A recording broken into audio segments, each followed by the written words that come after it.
I'm ready. I'm Christian Lemitger, and today we have Eddy Raven.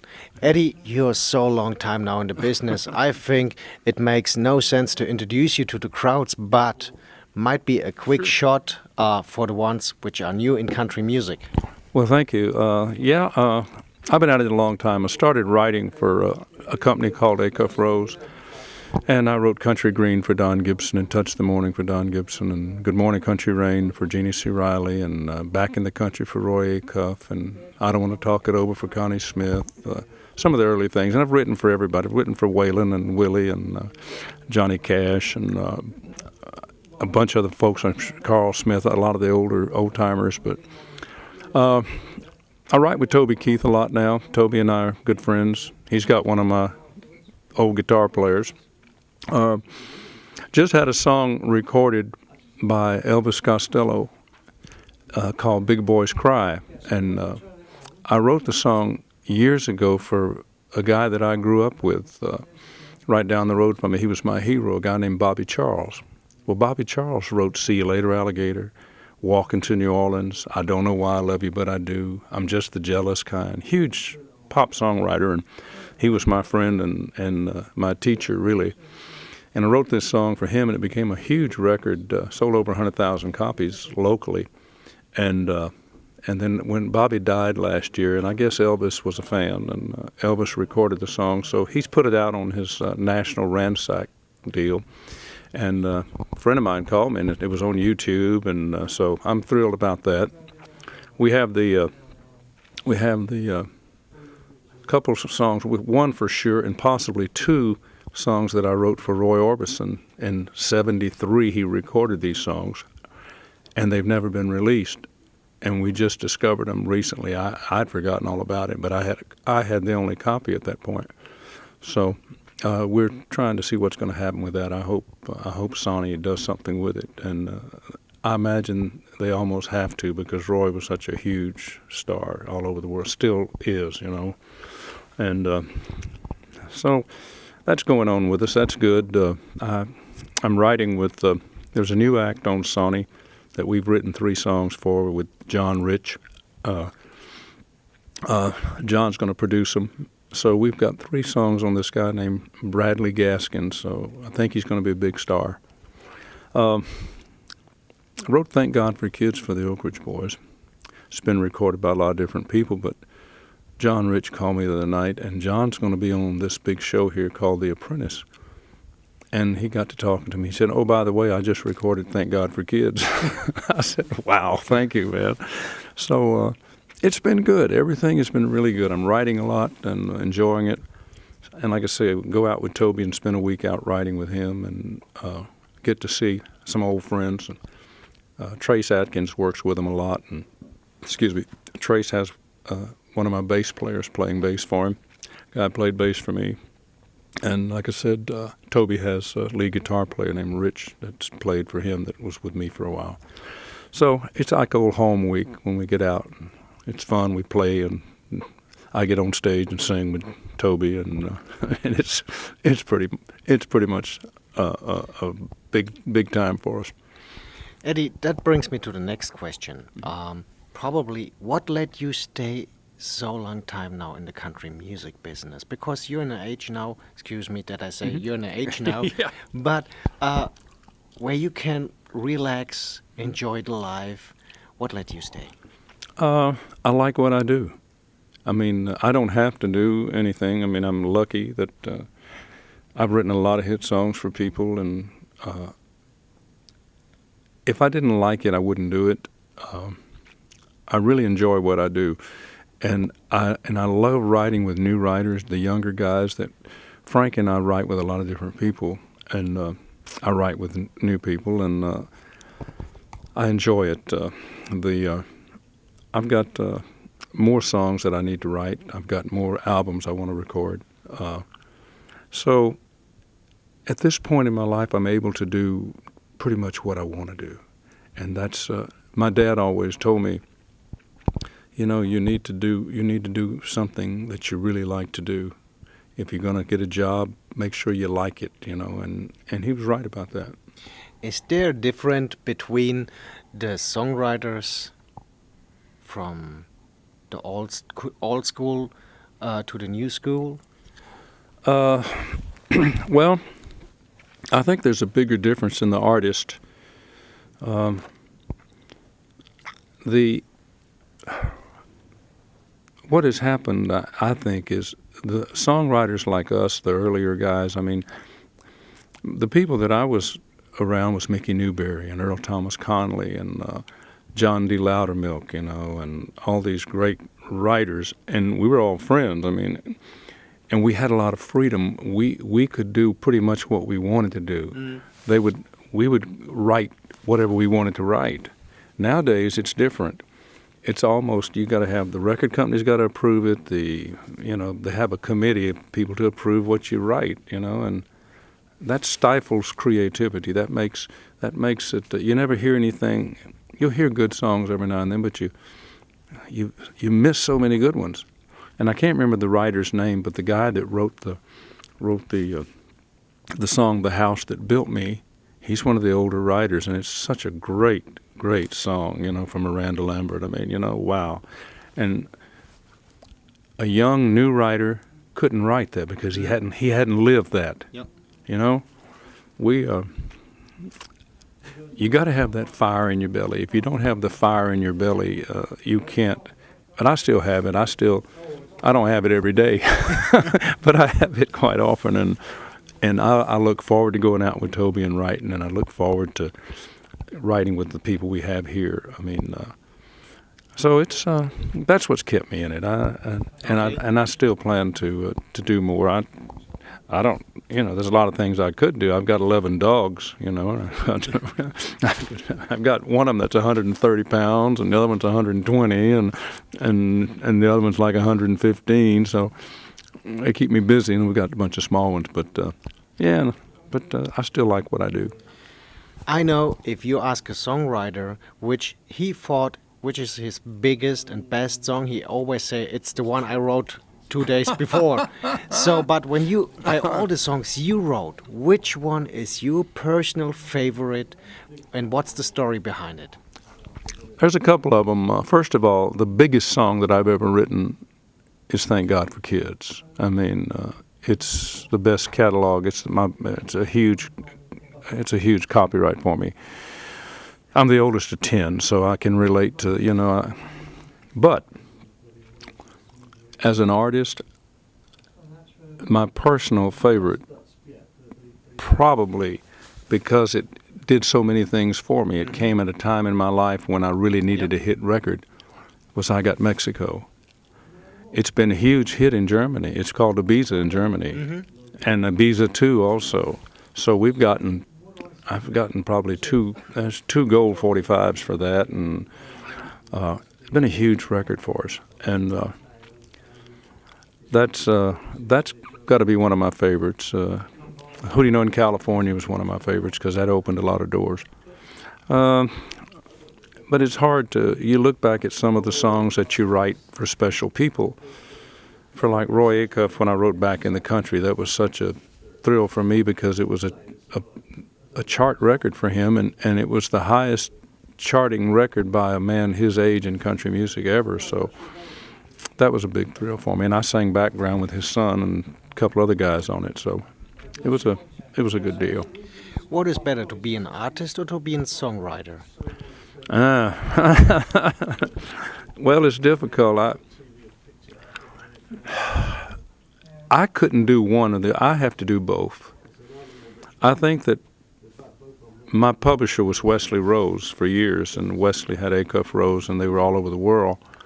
Wesley always told me that the most stable part of our business and the most sane part of our business was the songwriting.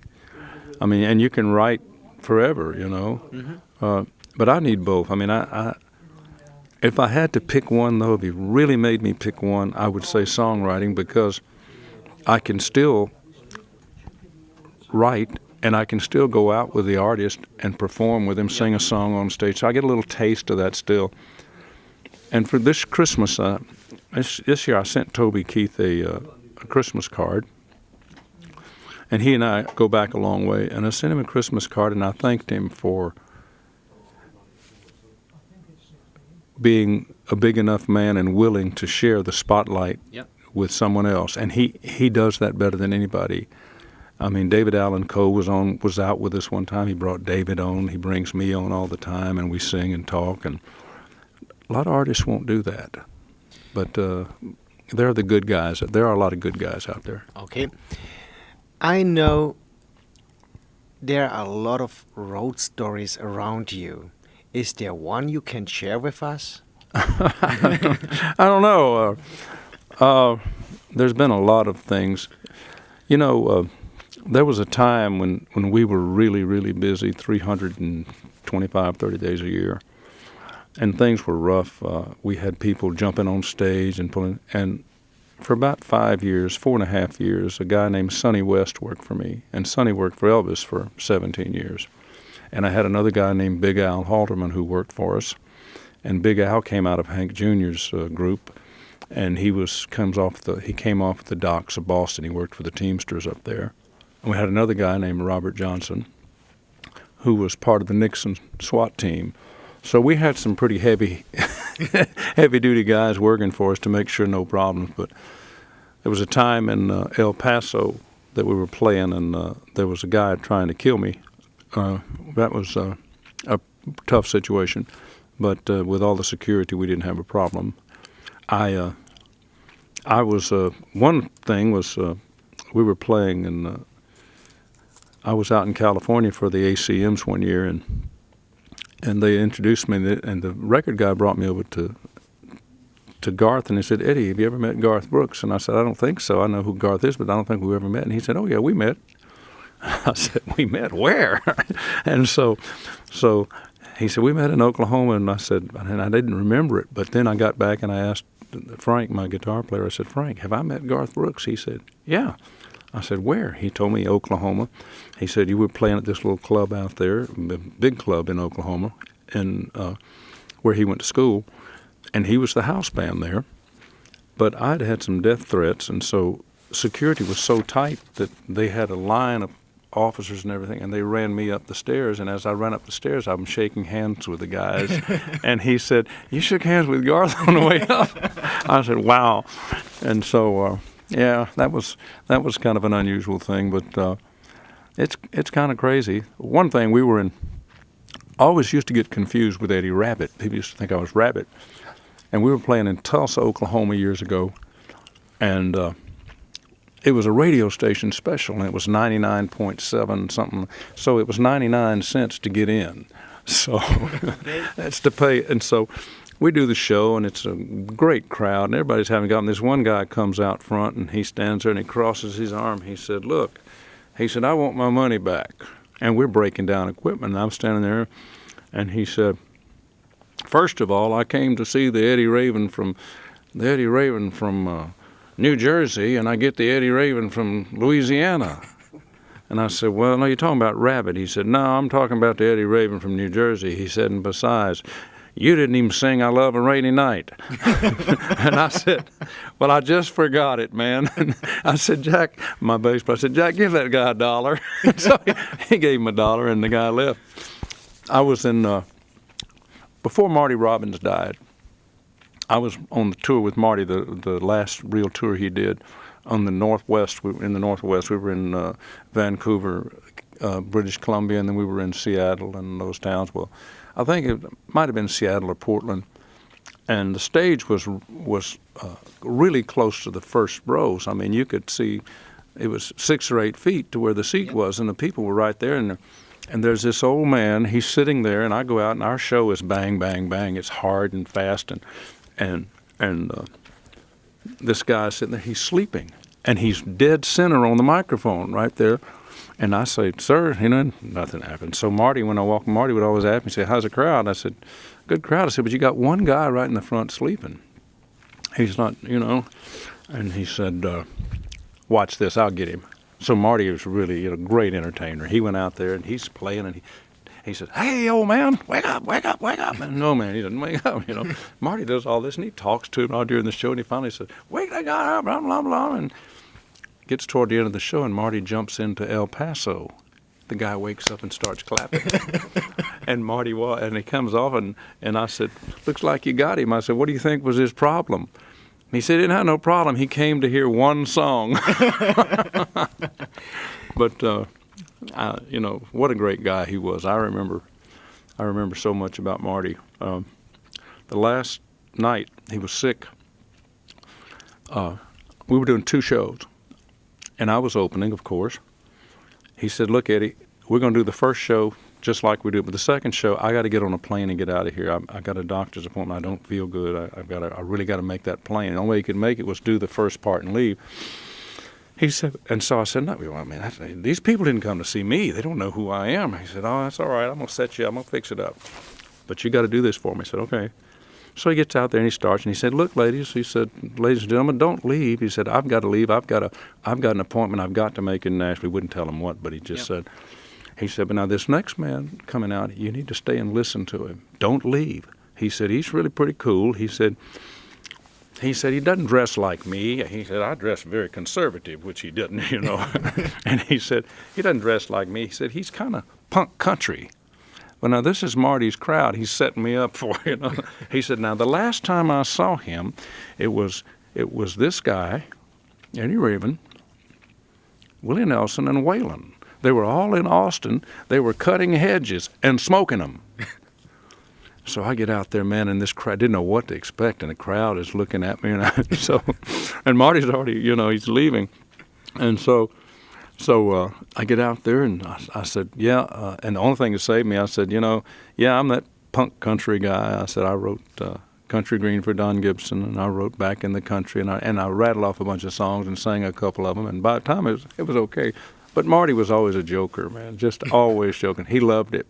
And a few days, about a week later, I guess, I'd gone up to Canada, and I was filming the Tommy Hunter show in, Ontario, in, anyway, Toronto. And I get on the plane coming back, December the 8th, I believe it was, and the stewardess comes back, and she says, you Eddy Raven? I said, yes, ma'am. She said, the pilot wants to talk to you. He said, follow me. So he brought me up to the cockpit, and the pilot, he sat down, and he said, sit down here, and I sat on that third seat, and he said, I saw you in British Columbia at the Queen Elizabeth Theater with Marty. When Marty gave that guy $100 to shut up and get out of there, I said, yeah, I remember that. He said, obviously you and he were friends. He said, you know, Marty just died. I said, no, I didn't know. I knew he was sick, and he was in the hospital. I knew he was not well. But he said, no. He said, I just thought that he was such a great guy, and he said, you and he worked really well together. He said, he said, why don't you sit up here with us and fly? And we were going to Houston. So I sat up with him all in Houston. Nice guy. It was Air Canada. So, but yeah, those are some interesting things, you know. I mean, a bunch of stories. I mean, I believe we can talk hours and hours about. I would like to hear more, but the point is, they don't give us more time here, so I'm sorry about that. No problem. They didn't want to give me any time either, and I live here. So, Eddie, thanks for the interview. It was definitely one of the best interviews in the last 10 years I did. Thank you. So, Thank you. Hope to see you soon. Well, sure. I'm thinking. I'm trying to get back to. I may go to Europe with Toby this year. That'd be good. I'm gonna talk him into it, and we may see you over there. But I love Europe. It's great. So it's my pleasure, Christian, and thank you for everything. Thanks.